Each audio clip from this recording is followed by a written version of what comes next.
안녕하십니까.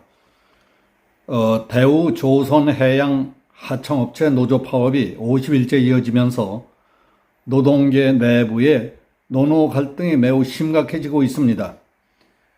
이게 망하는 길인지 죽는 길인지도 모르고 정치, 경제, 사회 각계에서 지금 미쳐 날뛰는 자들이 어지러운 세상을 더욱 어지럽히고 있습니다. 민노총 금속노조는 정부가 공권력을 행사하면 즉시 총파업에 들어가겠다며 협박하고 있습니다. 이에 맞서 금속노조, 대우조선 지회와 회사 임직원들은 대우조선 망치는 금속노조 물러나라, 불법 파업을 공권력으로 정리하라 하며 팽팽히 맞서고 있습니다. 이런 가운데 문재인 정부 5년 동안 경제사회노동위원회 위원장으로 있던 문성현 위원장은 20일 퇴임하면서 대우조선해양 사태를 힘에 의한 쟁취로 접근하려는 것은 문제라며 민주노총의 행태를 강력 비판했습니다. 중앙일보와 인터뷰한 내용을 정리해 보겠습니다. 대우조선해양 사태를 힘에 의한 쟁취로 접근하는 것은 문제다. 문성현 경제사회노동위원회 위원장은 20일 퇴임하면서 대우조선해양 파업과 관련해 민주노총을 강하게 비판했습니다. 퇴임을 앞두고 중앙일보와 전화통화로 소회를 밝히면서 한 말입니다.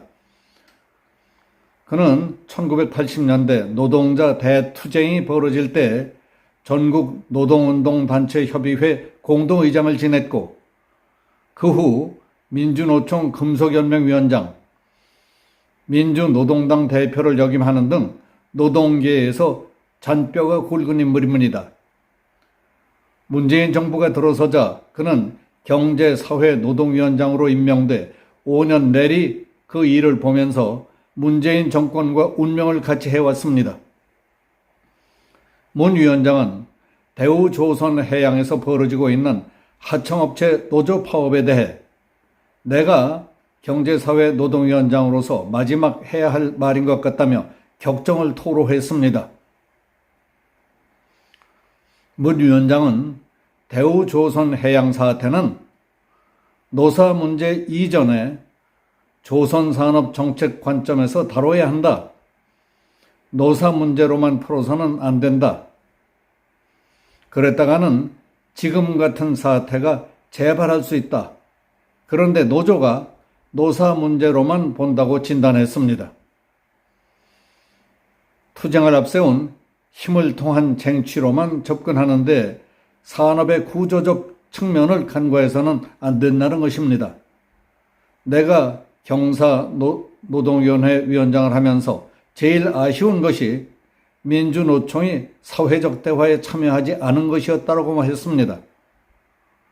대우조선해양 사태도 민주노총이 경사노위에 들어와서 정책적 대안을 마련하는 작업에 참여했다면 막을 수 있었을 것이라고 했습니다.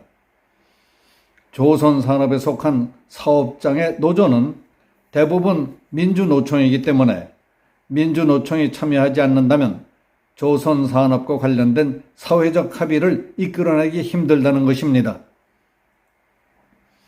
문 위원장은 조선산업은 잘 될 때가 있고 안 될 때가 있다.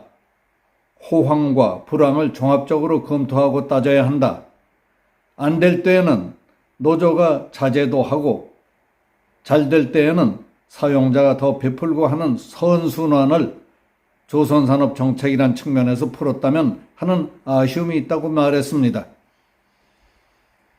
민주노총이 들어왔더라면 그런 걸 논의할 수 있었을 것이다. 조선업종, 하청업체 노동자가 겪는 어려움과 그에 따른 노사 분규는 민주노총에 상당한 책임이 있다는 의미입니다. 그는 그 이유를 다음과 같이 설명했습니다.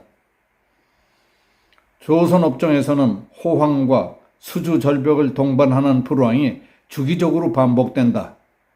그에 따라서 인력도 들쑥날쑥할 수밖에 없다.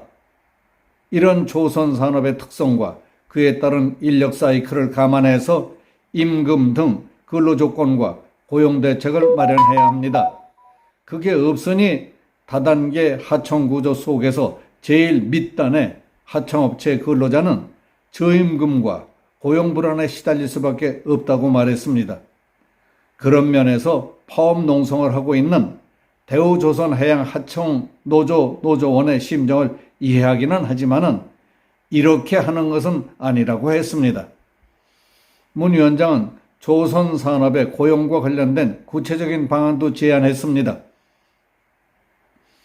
호황과 불황이 반복되는데 모든 인력을 원청이 직접 고용할 수는 없는 노릇이다. 그렇다면 잘 될 때 불황에 대비한 고용안정기금을 원청과 하청의 노사가 만들고 정부가 좀 보태주면서 조성할 수 있을 것이다. 그리고 조선산업이 수주절벽에 몰렸을 때 이를 활용해서 정부의 실업급여나 고용보험과 같은 사회안전망과 별도로 기업 단위 또는 산업 단위의 사회안전망으로 활용할 수 있을 것이라고 했습니다. 민주노총이 경사노위에 참여했다면 이런 것을 다루고 결과물을 만들 수 있었을 것이다.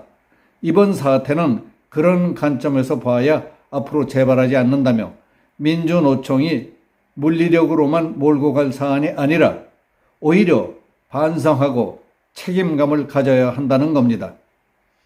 금년 초 CJ 대한통운의 본사 점거 같은 사태도 민주노총이 들어와서 논의했더라면 정책적으로 풀 수 있는 문제였다고 했습니다. 물류산업에서 플랫폼 종사자의 적합한 고용과 처우 관련 정책이 뒷받침되면 산업의 활성화와 종사자의 고용 안정을 꾀할 수 있다는 지적입니다. 그런데 대화 당사자도 아닌 국회의원을 끌고 들어와 팔을 비트는 식으로 문제를 풀려고 하니 노사관계도 각 산업부문도 꼬이는 것이라고 말했습니다. 정치권의 노사문제 개입과 민주노총의 결탁을 비판한 것입니다. 문 위원장은 이전에도 민주노총을 질타하곤 했습니다.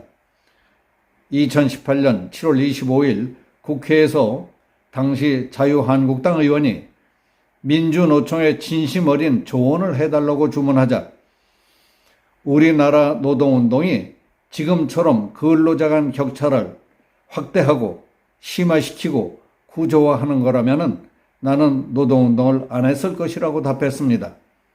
그 이후에도 여러 차례 사회적 대화에 불참한 데 따른 불이익을 감수하고 책임도 져야 할 것이라며 민주노총을 비판해왔습니다. 그는 양극화 문제가 심각한데 그 해법을 노사정이 머리를 맞댄다면 찾을 수 있을 텐데 그 또한 두 번째 아쉬움으로 남는다고 했습니다. 그는 지난 정부에서 경사노위 위원장이었지만은 한편으로는 대통령 노사관계 특보였습니다. 산업 현장에서 노사의 의견을 조율하면서 나름대로 의미 있는 활동을 했다고 자평했습니다. 대우조선 해양파업은 앞으로 2, 3일이 고비라는 전망이 나오고 있습니다. 윤석열 대통령의 참을 만큼 참았다는 말이 나온 뒤 행정안전부, 고용노동부 장관과 경찰청장 후보가 현장을 찾아 불법 행위를 중단하라며 노조를 압박했습니다. 이정식 고용부 장관은 20일 오후 대우조선해양을 다시 방문했습니다. 불법 행위 중단과 교섭을 독려하기 위해서였습니다. 윤 대통령의 언급에 이어 절차상으로도 정부가 할 만큼 했다는 메시지를 전달한 셈입니다. 이에 따라 23일 전후가 마지노선일 수 있다는 얘기가 정부 쪽에서 나오고 있습니다. 그때까지 타결되지 않는다면 공권력 투입이라는 최악의 상황으로 치달을 수 있다는 것입니다. 마하는 길인지 죽는 길인지도 모르고 정치, 경제, 사회 각계에서 미쳐 날뛰는 자들이 세상을 더 어지럽히고 있습니다. 야당의 어느 정신 나간 자는 운동권 자녀 특혜 유공자법을 과반수 의석으로 다시 밀어붙이자고 뛰어다니고 있다니 이게 말이 됩니까? 참 한심합니다. 여기서 마치겠습니다. 감사합니다.